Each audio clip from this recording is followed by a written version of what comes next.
ఓం మనము ఆర్థీ వ్యంజన అనేటటువంటి వాటిలో ఒక 10 రకాలు ఉన్నాయ్యా అని నిన్న 5 వరకు చెప్పుకున్నాం. తర్వాత ఏం చెప్పుకోవాలి ఇప్పుడు? ఆరవది అన్య అన్య సన్నిధి అని సన్నిధి. చెప్పారు సార్. అన్య అన్య అన్యస్య సన్నిధి అవును సార్. అంటే ఇక్కడ ఏంటవుతుందంటే చాలా సింపుల్ అమ్మ, పెద్ద కంగారు ఏం లేదు ఇక్కడ. మనం ఇంట్లో ఓ పెద్ద పిల్ల ఓ చిన్న పిల్ల ఉందనుకోండి. ఓ చిన్న పిల్ల అల్లరి చేస్తుంటే దాన్ని తిడితే ఏడుస్తుంది. అందుకని పెద్ద పిల్లని కోపడతాం మనం. నీకు బుద్ధి ఉందా లేదా, అలా ఎందుకు చేస్తున్నావు అంటే ఈ చిన్నది సర్దుకుపోతుంది అంటే ఇది అలవాటుగా మనకి. అంటే ఒకళ్ళతో మాట్లాడుతుంటే అది వేరే వాళ్ళను ఉద్దేశించి వాళ్ళకు అర్థం అవటం కోసం మాట్లాడుట. అంటే ఇద్దరు మాట వక్త బోద్ధవ్య, వీళ్ళిద్దరూ కాకుండా అన్యస్య వేరే వాడి యొక్క అనే దానికి మళ్ళీ ఉదాహరణగా ఇక్కడ చెబుతున్నారు. ఏమిటది?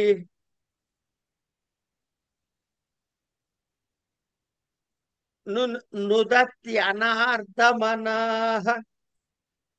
నుదత్యనార్థమనాః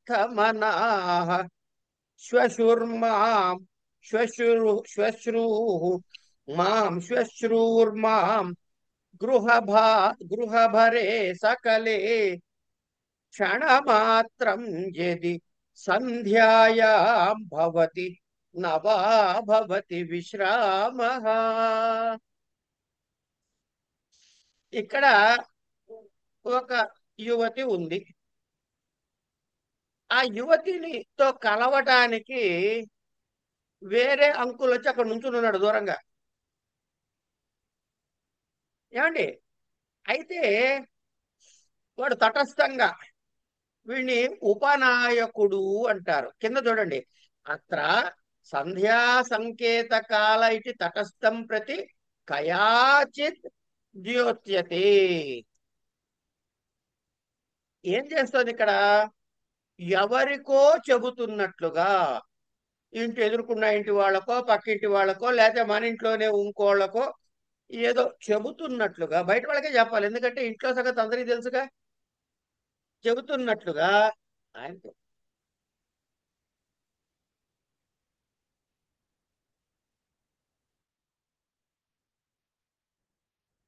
బయట వాళ్ళకి వాళ్ళకి చెబుతున్నట్లుగా ఏం చేసింది? ఈ శ్లోకం చెప్పింది. దీని తాత్పర్యం ఏమిటో ముందు చూద్దాం. అనార్ద్రమనాహ అంటే ఏమాత్రం జాలి లేకుండా, ఆర్ద్రత అంటే తడి, అంటే ప్రేమకి సంకేతంగా చెబుతారు అట్లా.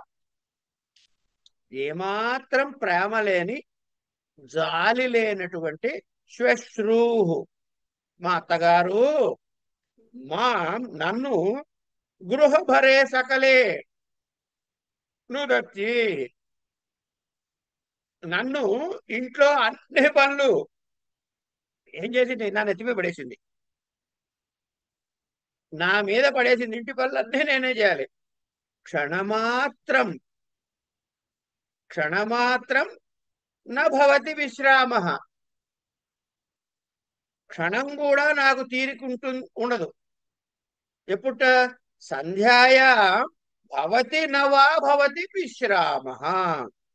సంధ్యాకాలానికైనా సరే, సాయంత్రం అయ్యే టైం కన్నా సరే కాస్త తీరిక కలుగుతుందో కలగదో అని చెప్పి ఎదురింటి వాడి చెబితే, ఆ పక్కనే వేళ్లాడుతున్నటువంటి ప్రియుడు ఎవడైతే ఉన్నాడో వాడికి విషయం అర్థమైంది. ఓహో, ఈవిడ నన్ను సాయంత్రం తర్వాత కలుస్తానంటోంది, ఇప్పుడు కలిసేటటువంటి పరిస్థితిలో లేదు అన్న విషయం వాడికి కమ్యూనికేట్ చేసింది ఈవిడ ద్వారా. అంటే అన్య సన్నిధి వైశిష్ట్యం వల్ల ఈ వాచ్యార్థం ఏదైతే నోటితో చెప్పబడిందో అవతల వాడికి వ్యంజకం అవుతోంది. ఉపనాయకుడు అంటే ఏంటంటే అత్ర సంధ్యా సంకేతకాలే ఇది తటస్థం ప్రతి కయాచిత్ ద్యోతతే. ఆ ఎవరితోటో చెబుతా, కయాచిత్ ఎవరితో ఒకరితో చెబుతున్నట్టుగా అంటూ ఉంటే అవతల వాడికి, తటస్థంగా ఉన్న వాడికి అర్థమవుతుంది. ఇది అన్య అన్యస సన్నిధి ఉదాహరణ. దీని తర్వాత ఏంటండి? ప్రకరణ వైశిష్ట్యం సార్. అమ్మా, ప్రకరణ సార్, ప్రకరణ వైశిష్ట్యం. ప్రకరణ అంటే ఏమిటి? అంటే కాంటెక్స్ట్. ప్రకరణ అంటే సందర్భము, కాంటెక్స్ట్. ఆ సందర్భంలో మాట్లాడటానికి అదే మాటలు అలా మాట్లాడతారు, అక్కడ వచ్చే అర్థం వేరు. ఇప్పుడు ఇంట్లో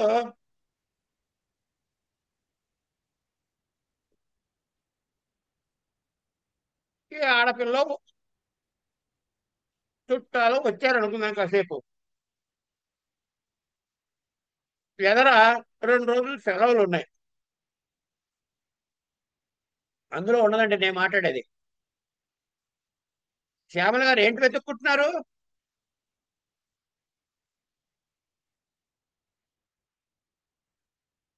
ఓకే. ఏం లేదు, ఏం వెతకడం. ఆ అమ్మాయి వచ్చింది 2 రోజుల తర్వాత పిల్లల్ని తీసుకుని వెళ్ళిపోతుంది. రేపు వెళ్ళిపోతున్నా, అది వాడు వెళ్తున్నా ఉంటుంది. వాళ్ళ ఇంట్లో అమ్మ అంటుంది, ఇవాళ వెళ్ళాలంటావా? ఇవాళ వెళ్ళక తప్పదా? అంటే ఏమర్థం అవుతుంది? వెళ్ళక తప్పదా అంటే నువ్వు వెళ్ళొద్దు, ఇక్కడే ఉండు, ఇంకో 2 రోజులు సెలవులు వస్తున్నాయి, పిల్లలతో మేము కాలక్షేపం చేస్తాము, ఇవన్నీ భావాలు ఆ ముసలాడు మనసులో ఉన్నాయి. అంటే ఆ సందర్భాన్ని బట్టి ఇవాళ వెళ్ళక తప్పదా అని అన్న ప్రశ్నలో ఆ అమ్మాయి ప్రయాణము, అంచేత ఈ మాట అంటం వల్ల ఉండిపోమని కోరిక, ఇవన్నీ వ్యంజితం అవుతున్నాయి.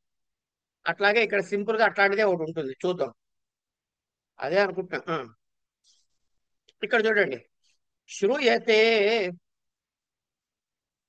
శ్రూయతే సమాగమిష్యతి తవ ప్రియో అద్య. సమాగమిష్యతి తవ ప్రియ అద్య. ఎప్పుడు? ప్రహర మాత్రేణ. ప్రహరం అంటే 2 గంటల టైం అనుకోండి, కాసేపు. అంటే ఓ 2 గంటల్లో మీ ఆయన రాబోతున్నాడు. ప్రహర మాత్రేణ ఏవమేవ కిమితి తిష్టసి. ఎదుర్కొన్న వాళ్ళతో చెబుతుంది నాయకతో, ఓ సఖి,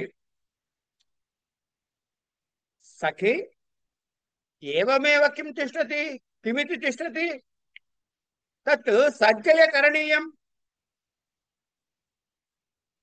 వృత్తి చూడండి. అత్ర ఉపపతిం ప్రతి, అత్ర ఉపపతిం ప్రతి అభిసర్తుం ప్రస్తుత న యుక్తమితి కయాచిన్ నివార్యతే.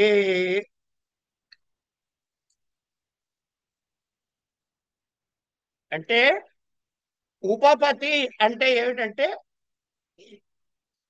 మనం అంటే తెలుగులో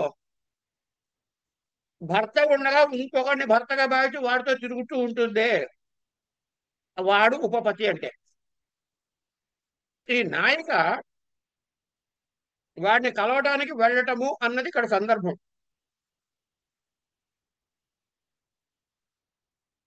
అవతల వాడి దగ్గరికి వెళ్ళి ఆనందించడానికి వెళ్తుంటే ఆ సందర్భంలో ఈవిడ అంటున్న మాట. ప్రకరణ వైశిష్ట్యం ఏం చెప్తోంది అంటే, నువ్వు ఉపపతిని కలవడానికి వెళ్దామని బయలుదేరావు గాని, శ్రూయతే సమాగమిష్యతి, నీ పతి వస్తున్నాడు. ఎప్పుడు? తవ ప్రియ, నీ ప్రియుడైనటువంటి నీ భర్త వస్తున్నాడు. ఎప్పుడు? అద్య, ఇవాళ్లే. ఎప్పుడు? మళ్ళీ అది కూడా ప్రహరమాత్రేణ అంటే ఓ 2-3 గంటల కాలం లోపల, ఇదండి ఈ ప్రహరము అన్నది కాలమానం అండి. కళ, కాష్ట, ప్రహర, ఆ, ఇవన్నీ కూడా కాలమానాలు. ప్రహర మాత్రేన అంటే 2 గంటలు, 2:30 గంటలు, 3 గంటలు ఏదో ఉంటుంది. అంటే చాలా తక్కువ టైము అని. ఇది వెళ్ళి వాడెవరు ఆ ఉపపదితో తిరిగి వెళ్ళటానికి అభిసర్తుం, వాడితో కలవడానికి వెళ్తోంది కాబట్టి ఆమెను ఆపటము అనే ఉద్దేశంతో ఆ సందర్భములో, ఆ ప్రకరణంలో అన్నమాట ఏమంటోంది, ఏవో కిమతి తిష్టతి, ఇలా కూర్చుంటావంటే మీ ఆయన వస్తుంటే చక్కగా అందంగా అలంకరించుకోపో, అన్ని మిగతాని సజ్జయ కరణీయం, నువ్వు ఏమేం పనులు అయితే చెయ్యాలో. అంటే ఆయన వస్తున్నాడు అనుకోండి, ఓ టీ నీళ్లు పోయటము, మంచినీళ్ళు, మజ్జిగో, అన్నమో ఆ ఏర్పాట్లు చేయాలి కదా. కనుక ఆయన వచ్చే లోపల చేయాల్సిన ఏర్పాట్లు కరణీయం ఏదైతే ఉందో, సజ్జయ ఆ పనిలో నువ్వు ఉండు అని ఆ ప్రకరణానికి సందర్భంగా చెప్పేటటువంటి ఉదాహరణ ఇది. అంటే ఆ ఉపపది దగ్గరికి వెళ్లకుండా ప్రయాణం అవుతున్నటువంటి ఆ స్త్రీని ఆపుట అన్నది, ఇప్పుడు వెళ్ళడం తప్పమ్మా, అలా చేయటం తప్పు, ఇప్పుడు వెళ్ళకు అని నియంత్రించింది. అది అక్కడికి అయిపోయింది. దీని తర్వాత దేశ అనుకుంటా, దేశేనా? అవును గురుగారు, దేశం. రైట్. దేశ అంటే ఏమిటి? ప్రదేశము, ప్లేస్. దీని శ్లోకం చూడండి. అన్యత్ర యూయం కుసుమావచాయం కురుధ్వమత్రాస్మి కరోమి సఖ్యః నాహం హి దూరం భ్రమితుం సమర్థ ప్రసీదతాయం రచితోంజలిర్వః. అత్ర వివిక్తోయం దేశ ఇతి ప్రచ్ఛన్న కాముకస్త్వయాభిసార్యతాం ఇతి ఆస్వస్తాం ప్రతి కయాచిన్ నివేద్యతే. ఇక్కడ ఏంటిట?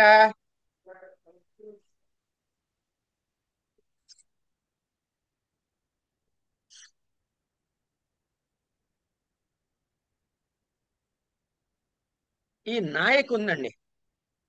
ఇక్కడ దీని కాంటెక్స్ట్ చెప్తా ముందు మీకు. ఈ నాయక్ ఏం చేసిందిట, అందరు ఇంకా ఇతర సఖులతో కలిసి ఒక ఉద్యానవనంలో పూలు కోయడానికి వచ్చింది. ఇక్కడికి ఈ ఉద్యానవనం చాలా ఫ్రీగా ఉంటుంది, హాయిగా ఉంటుందని చెప్పి తనకి ఇష్టమైన ప్రియసఖి ఇంకొత్తుంటే దానిని పంపించి ప్రచ్ఛన్న కాముక అంటే ఈ స్త్రీ వేషంలాగా వేసుకుని, ముసుగేసుకునో వేసుకున్నటువంటి తన కాముకుణ్ణి వాడితో కలిసి సుఖించడానికనే ఉద్దేశంతో వాడిని తీసుకురమ్మని చెప్పి పంపించింది ఈ నాయిక. ఇక్కడ వరకు అయిపోయింది. ఇప్పుడు ఈ స్టార్ట్ అవుతుంది.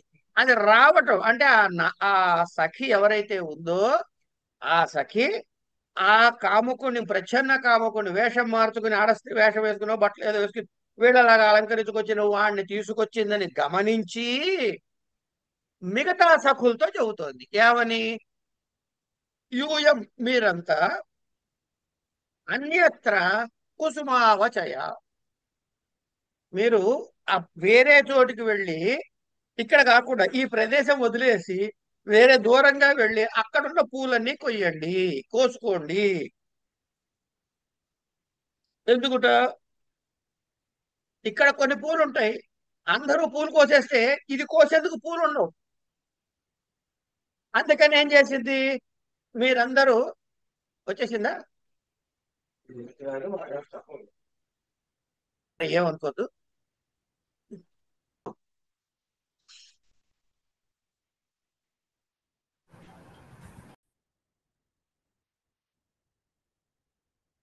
ఈ పాఠం చెప్పుకుంటున్నప్పుడు మధ్యలో రికార్డింగ్ ఆపి, వేరే పని వల్ల ఆపి, మళ్ళీ పాఠం పూర్తి చేసుకున్నాం కానీ రికార్డింగ్ ఆన్ చేయడం మర్చిపోయాం. అందుకని నిన్నటి పాఠంలో రికార్డింగ్ కాని భాగాన్ని ఇప్పుడు రికార్డు చేసి దీనికి కలిపి ఒకటే వీడియో కింద మీకు అందించడం జరుగుతోంది. సరే, ఏ శ్లోకాన్ని చూస్తున్నాం మనము అంటే ఇక్కడ ప్రకరణ వైశిష్ట్య, దేశ వైశిష్ట్యాన్ని చూస్తున్నాం. అంటే ఏంటి? దేశ వైశిష్ట్యం వల్ల వాచ్యార్థం వ్యంజకం అవటం అన్నది ఉదాహరణ చూడాలి. అంటే ఏం కావాలి అక్కడ? అన్న శబ్దమునకు పుట్టిన అర్థము వ్యంజింపజెయ్యాలి వేరే విషయాన్ని. అన్యత్ర యూయం కుసుమావచాయం కురుధ్వమత్రాస్మి కరోమి సఖ్య నాహం హి దూరం భ్రమితుం సమర్థ ప్రసీదతాయం రచితోంజలిర్వహ అని ఈ శ్లోకాన్ని చూస్తున్నాం. ఇక్కడ ఏం చెప్పారు వృత్తిలో?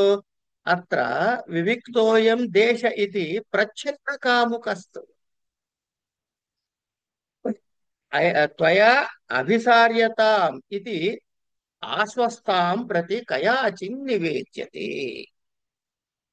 సరే, ఈమె పంపించినటువంటి సఖి ఆ కాముకుణ్ణి ప్రచ్ఛన్న కాముక అంటే వేరే వేషం వేసుకుని విశ్వాసపాత్రులైనటువంటి సఖిని పంపిస్తే సఖిలాగా వేషం ధరించినటువంటి ఆ కాముకుడు అని ఉపనాయకుడు అని కూడా అనొచ్చు మనం.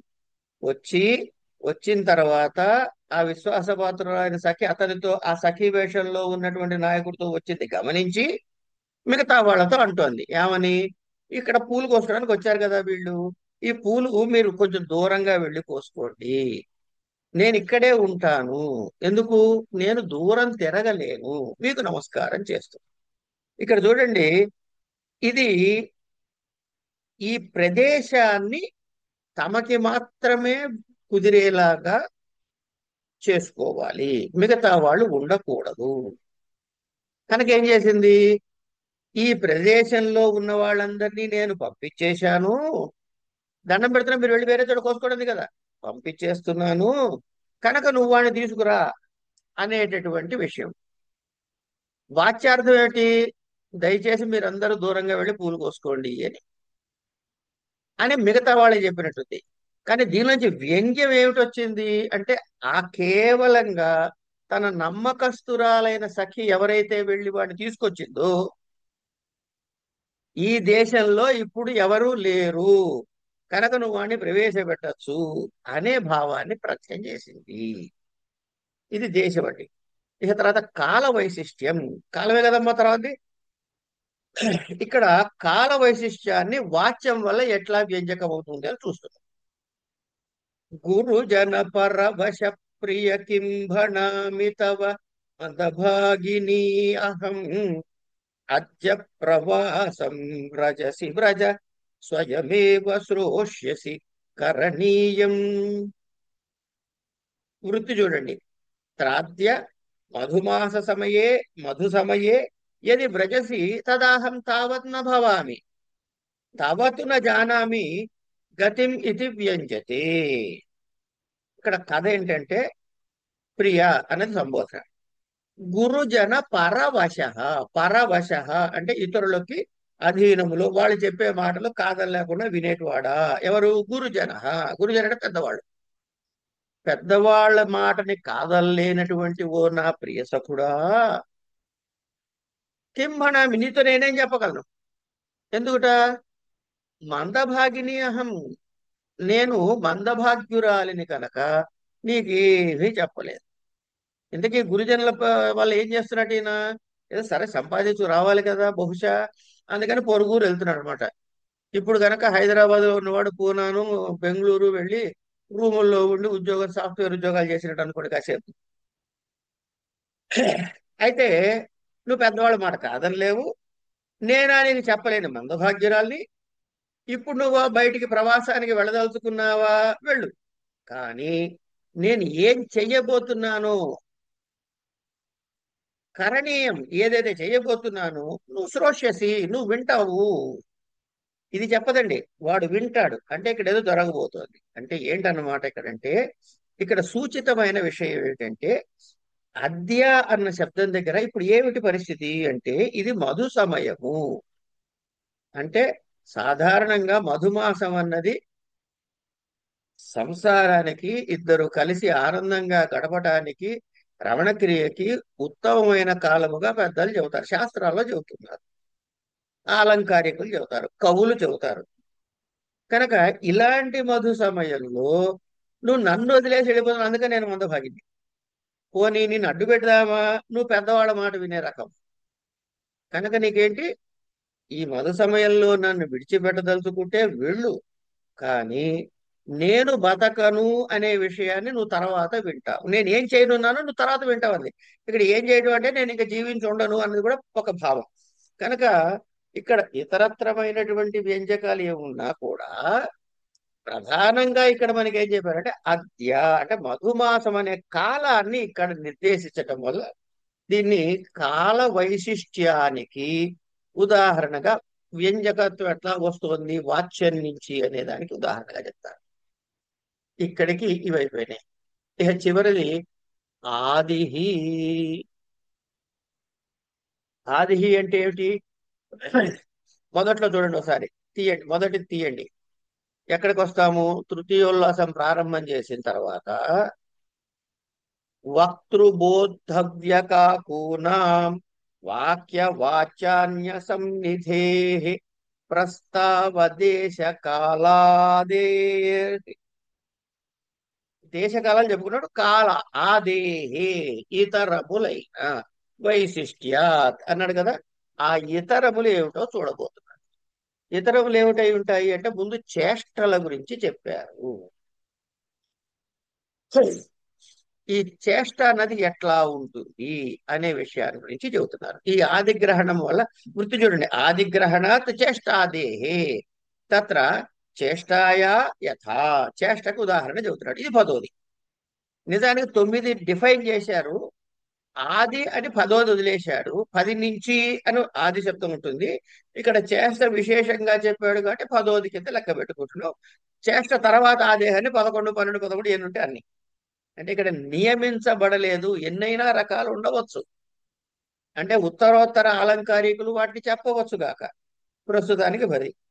ద్వారోపాంత నిరస్తరే ద్వారోపాంత నిరంతరే మయితయా సౌందర్య సారశ్రియా ప్రోల్లాస్యోరుయుగం పరస్పర సమాసక్తం సమాసాదితం ఆనీతం పురతః శిరోంశుకమధక్షిప్తే చలి లోచనే వాచస్తత్ర నివారితం ప్రసరణం సంకోచితే దూర్లతే. ఇది శ్లోకం. ద్వారాపు అంత నిరంతరే మయి నాయందు తయా తన చేత సౌందర్య సారాశ్రియ ఏం చేసిందిట? ప్రోల్లస్యోరుయుగం పరస్పర సమాసక్తం సమాసాదితం. ఈ కూర్చుని అనుకోండి కాసేపు, కాళ్ళు ఇలా విడదీసి మళ్ళీ దగ్గర చేస్తుంది, విడదీయటం దగ్గర చేయటం, ఇది ఒక చేష్ట. తర్వాత ఆనీతం పురతః శిరోంశుకమధక్షిప్తే చలి లోచనే. ఈ ముసుగు ఉంటుంది కదా, గూంగట్ అంటారే, అది కళ్ళ దాకా కింద దాకా లాక్కుంది, మొహాన్ని నుంచి బాగా కిందకి లాక్కుంది. లాక్కుని ఏం చేసింది? కళ్ళు మూసుకుంది. క్షిప్తే చలే లోచనే వాచస్తత్ర నివారితం. అంటే ఏంటి? మాట్లాడద్దు అని సైగ చేసిందిట. కళ్ళు ఏమన్నా కిందకి దింపుకుంది. నేను అంటే చెప్తున్నాడు, ద్వారోపాంత నిరంతరేమయ్యి, నేను ద్వారాని దగ్గరగా చాలా సమీప నిరంతరంగా, అంటే ఎక్కడ గ్యాప్ లేకుండా ద్వార ఉపాంత నిరంతర ఉన్నప్పుడు చాలా శోభాయమానమైన సౌందర్యవతి అయిన శ్రేష్టమైన తయా ఆమె యొక్క, ఆమె చేత, తయా ఆమెది సౌందర్య శ్రియ ఏం చేసింట? ప్రోల్లస్యోరుయుగం పరస్పర సమాసక్తం. అంత శోభస్కరమైన ఆమె తన ఊరు ఉద్వయాన్ని విస్తరింపజేసి ఒకదానికి ఒకటి దగ్గరగా కలిపింది. ఇది ఒక శ్రేష్ట. తల ముసుగు ముందుకు లాక్కున్నది రెండో చేష్ట. కళ్ళనేమన్నా కిందకి చూడటం మొదలుపెట్టింది, అంటే కళ్ళు మూసుకుంది అనుకోండి, మూడవ చేష్ట. మాట్లాడద్రా అన్నట్టు సైగ చేసింది. తర్వాత ఏం చేసింది అంటే ప్రసరణం సంకోచితే దోర్లతే, దోహ అంటే బాహువులండి. ఈ బాహువుల్ని సంకోచితే అంటే దగ్గరికి చేసింది, అంటే కౌగిలించుకున్నట్లుగా ఒక సంజ్ఞ. ఇదొక చేష్ట. ఇన్ని చేష్టలు ఇక్కడ ఉన్నాయి. అంచేది ఇక్కడ చేష్ట చేత ప్రచ్ఛన్న రూపంలో ఉన్న ప్రియుడి విషయంలో, అంటే దొంగచాటుగా వచ్చిన ఆ ప్రియుడి విషయంలో నాయక మనసులో ఏ భావ విశేషం ఉందో అది చెప్పబడుతోంది ఇక్కడ.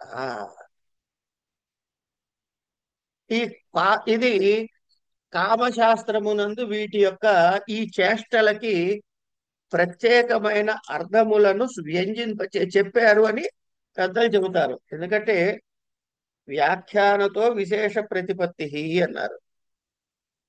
అన్ని శాస్త్రాలు చదువుకున్న వాళ్ళు చేసిన వ్యాఖ్యానముతో మనకి అందులో ఉన్న అనేక విశేషాంశాలు అవగతమవుతాయి. మనందరం మనం స్ఫురించకపోవచ్చుగాక, కానీ పెద్దలు చెప్పిన దాన్ని బట్టి మనం అవగతం చేసుకోవచ్చు. సరే, ఇలా ఈ కలపటం అన్నది నేను కలవాలి అనే సూచకముగా చెప్తారు. అంటే రమణ క్రియకి ఉత్సుకత చూపిస్తున్నట్లు. మరి ఈ ముసుగుని కిందకెందుకు లాక్కుంది, తల మీద ఉన్నది దీన్ని అంటే రహస్యంగా రా అని చెప్పడానికి. నేత్రాలు కదలించి కిందకి చేసుకుని చూసిందే అంటే సూర్య సంచారం ఆగి కిందకి, అంటే సూర్యుడు మునిగిన తర్వాత, అంటే సూర్యాస్తమైన తర్వాత అనే టైంని సూచించింది. నోరు మూడటం చేత, ఇలా నోరు మూసుకొని వేలు పెట్టింది కదా, ఎవరు ఎటువంటి హడావిడి లేకుండా, కోలాహలంగా లేకుండా, జనసంచారం లేకుండా ఉండే సమయంలో ఎక్కువ హడావిడి చెయ్యకుండా సైలెంట్ గా రారా అని చెప్పింది. నోటు వేలు సైలెంట్ గా రమ్మని చెప్పింది. ఇలా చేస్తే ఏమిట, బాహు సంయోజనము అంటే చేతులు రెండు దగ్గరికి చేయటము. సో నువ్వు ఇలా కనుక వచ్చినట్టయితే నిన్ను నేను కౌగిలించుకుంటాను అని చెప్పింది అని దీనికి తాత్పర్యంగా చెప్పారు. ఇక్కడ ఏం చెప్పారు, ఈ వ్యంగ్యం ఎక్కడొచ్చింది అంటే ఊర్వయుగముతో చేసే శిరోవస్త్రాన్ని, తర్వాత నేత్రాల కదలిక, ఇవి వాచకము. దీని అర్థం ఏమిటి, ఏం చేస్తోంది అంటే ఉపరతి అందులోంచి వచ్చిన అర్థం ఏంటి, ఈ కదలిక ద్వారా, దీని ద్వారా వ్యంజించబడుతుంది. ఈ చేష్ట ద్వారా, ఈ చేష్టకి అర్థం ఏమిటి, నువ్వు రా అని చెప్పడం అనే భావం వ్యంజించబడింది కనుక ఇది చేష్టకి ఉదాహరణగా చెబుతారు. తర్వాత నిరాకాంక్ష ప్రతిపత్తయే ప్రాప్తావరతయా ప్రాప్తావసరతయా చ పునః పునరుదాహ్రీయతి పునః పునః ఉదాహ్రీయతే వక్త్రాదీనాం మిదః సంయోగే ద్వికాదిభేదేన అనేన క్రమేణ లక్ష్య వ్యంగ్యయశ్చ వ్యంజకత్వబుదాహార్యం. ఇక్కడ మూడు వాక్యాలు ఉన్నాయండి, గమనించండి. నిరాకాంక్ష ప్రతిపత్తయే ప్రాప్తావసరతయా చ పునః పునః ఉదాహ్రీయతే ఒక వాక్యం. వక్త్రాదీనాం మిద సంయోగే ద్వికాది భేదేన రెండో వాక్యం. అనేన క్రమేణ లక్ష్య వ్యంగ్యయోశ్చ వ్యంజకత్వం ఉదాహరణం. అనేన క్రమేణ ఈ విధంగానే, ఈ వరుసలోనే. ఇప్పుడు దేని చెప్పాడండి, వాచకమునకు వాచ్యము అనే అర్థము ద్వారా ఎలా వ్యంజకిస్తబడుతోందో మనకి ఇప్పటిదాకా 10 ఉదాహరణలు చెప్పాడు. ఇప్పుడు 3 ఉన్నాయి, వాచకము, లాక్షణికము, వ్యంజకము. వాటి అది శబ్దార్థం తదదోషో శబ్దార్థం కదా. సో శబ్దముల్లో అర్థములకు ఎన్ని చెప్పాడు? శబ్దాలు ఏమేమిటి? వాచక, లాక్షణిక, వ్యంజకములు. వాటి అర్థాలు ఏమిటి? వాచ్య, లక్ష్య, వ్యంగ్యములు. ఇప్పుడు దేనికి ఉదాహరణ చెప్పాడు? అర్థముతో వచ్చేటటువంటి వ్యంజకానికి చెప్తున్నప్పుడు మరి వాచ్యానికి మాత్రమే చెప్తే సరిపోతుందా? అర్థం అంటే ఇంకా రెండు ఉన్నాయిగా, లక్ష్యం ఉంది, వ్యంగ్యం ఉంది. అవిటిని అనేక క్రమేణా ఇదే విధంగా ఉదాహరణ ఊహించుకోవాలి. లక్ష్య వ్యంజకయోశ్చ వ్యంజకత్వం ఉదాహార్యం. కనుక ఇలా అంటే లక్ష్యార్థాలకి వ్యంగ్యార్థాలకు కూడా వ్యంజకత్వాన్ని ఉదాహరణ చూసుకోవాలి అని. ఏమండి, ఇక నిరాకాంక్ష ప్రతిపత్తయే ప్రాప్తావసరతయాన్ని చూసారా? ఏమయ్యా, ఇప్పుడు మనకి 9 చెప్పాడు. ఏది? వక్తృ వైశిష్ట్యం దగ్గర ప్రారంభం చేసి వక్తృబోధవ్య కాకూన వాక్య వాచ్యాన్యత అన్య సన్నిధే అని చెప్పుకొచ్చారు కదా. ఈ 9 ఒక్కొక్క దానికి ఒక్కొక్క ఉదాహరణ ఇచ్చే వ్యంజకత్వానికి చేష్ట 10 ఇచ్చారు. అయితే మనం ఏం చేయొచ్చు? ఈ వాక్యము, వ్యంజకము, వక్త, బోధవ్యము ఇవన్నీ విడివిడిగా ఎందుకు? ఓ 2-3 కలిపేసి వక్త్రాదీన మిథ సంయోగే, ఈ రెండు ఒకదాని కలిపేసేసి, ఏమండి, ద్వికాది భేదేన. ద్వికము అంటే 1, 2, 2, 3, ఓ 2, 3 చూడండి రా, 4, 5 చూడండి రా అంటామే. అది ద్వికము అంటే 1, 2 చోట్లు 2, 3 కలిపి ఈ కాకు స్వరము ఇవన్నీ కూడా ఇట్లాంటివి కలిపేసి ఇచ్చేయచ్చుగా. అలా ఇవ్వడానికి అవకాశం ఉందా లేదా? అన్ని ఒకటే ఉంటుంది అర్థము అని కాదు కదా, 4, 5 అందులో వ్యంజింపచ్చు. ఏమండి, నాకు ఒక్కటి కూడా వ్యంజకం అర్థం కాలేదండి అని కాసేపు నాలాంటి వాడు ఎవడైనా మొండిగా అన్నాడు అనుకుందాం. ఇందులో ఏముంది అని అనొచ్చుగా నేను. అందుకని నాలాంటి వాడి కోసం ముందే చెప్పేశాడు ఆయన. ఏం చెప్పారు చూడండి ఒకసారి మళ్ళీ. వక్తృబోద్ధవ్య కాకూనా వాక్య వాచ్యాన్య సన్నిధే ప్రస్తావ దేశ కాలాదేర్ వైశిష్ట్యాత్. ఇక్కడ వరకు ఇవి ఎవరికి తెలుస్తాట? ప్రతిభాజుషా, ప్రతిభ ఉన్నవాడికి తెలుస్తాయి. నీకు అర్థం కాలేదంటే అర్థం ఏమిటన్నమాట? నీకు ప్రతిభ లేదురా అబ్బాయి అని చెప్పటం. కనుక నీకు ప్రతిభ లేదు అని చెప్పేశారు కనుక 10 ఉదాహరణలు ఎందుకు? 2, 3 కలిపి చెప్పచ్చు కదా అని అంటే దానికి ఉదాహరణ కూడా ఇస్తానండి. పిహళ అని వాక్య వైశిష్ట్యము, వక్తృ వైశిష్ట్యము, బోధ్య వైశిష్ట్యము ఇవన్నీ కలిపి ఉన్నాయని.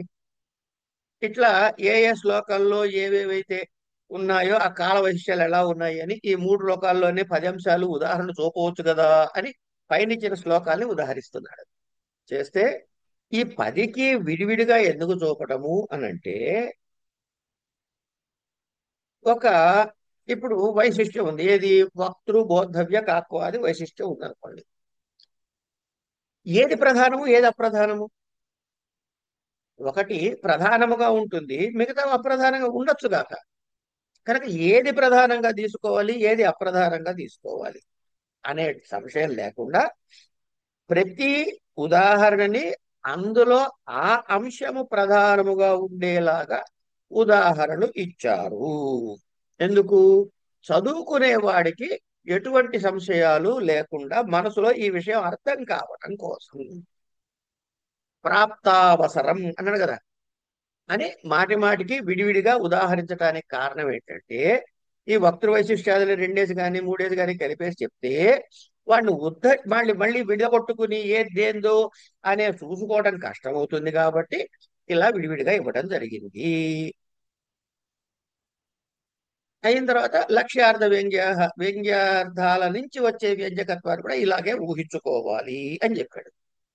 ద్వికభేదే కర్తృబోద్ధవ్యయోగే యథా. అంటే 2 కలిసి భేదంలో, ఇప్పుడు 2 ఏంటి? వక్తృ వైశిష్ట్యము, బోద్ధవ్య వైశిష్ట్యము, ఈ 2 కలిసి ఉంటే ఒక ఉదాహరణ ఎట్లా ఉంటుందో చూడు అని చెప్తున్నాడు. శ్వశ్రూరత్ర నిమజ్జతి. శ్వశ్రూ అత్ర నిమజ్జతి, ఇక్కడ పడుంటుంది. అత్రాహం నేను ఇక్కడ ఉంటాను. దివసకం ప్రలోకయ, ఇగో పగలిపూట సరిగ్గా చూసుకోవయ్యా. మా పథిక రాత్ర్యంధ, రాత్ర్యంధ అంటే రేచీకటితో ఉన్నవాడు. పథిక అంటే ఆ బాటసారి అని. వాడు ఏదో ఆ పూటకోళ్ళ అమ్మింటికి వచ్చాడు అనుకుందాం కాసేపు మనం అర్థం చేసుకోవడానికి. ఆ పూటకోళ్ళ అమ్మింట్లో వాడు ఉంటున్నాడు, తింటాడు, అక్కడ పడుకుని వెళ్తాడు అంతే. మరి ఇప్పుడు లాడ్జీలు లేవుగా అప్పుడు ఆ కాలంలో.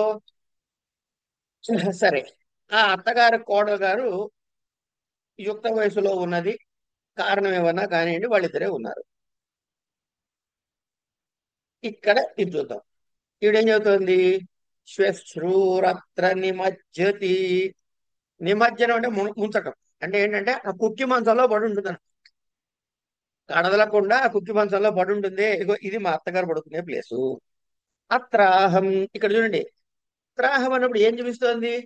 చేతులతో ఒక ప్లేస్ చూపించాలి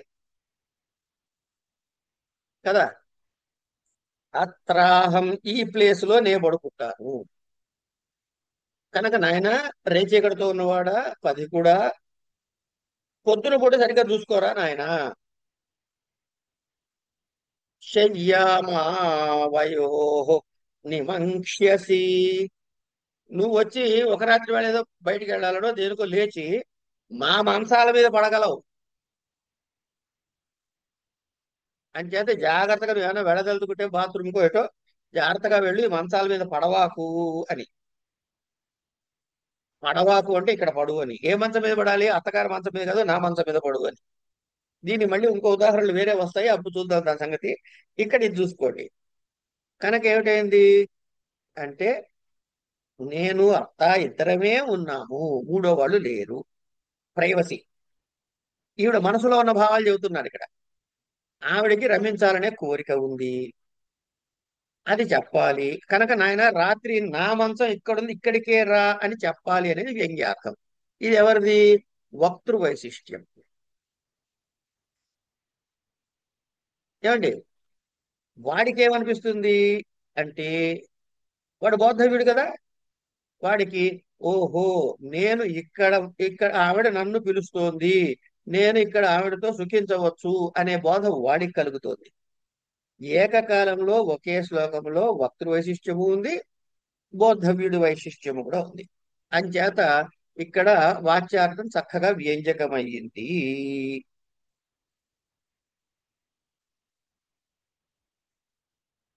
తర్వాత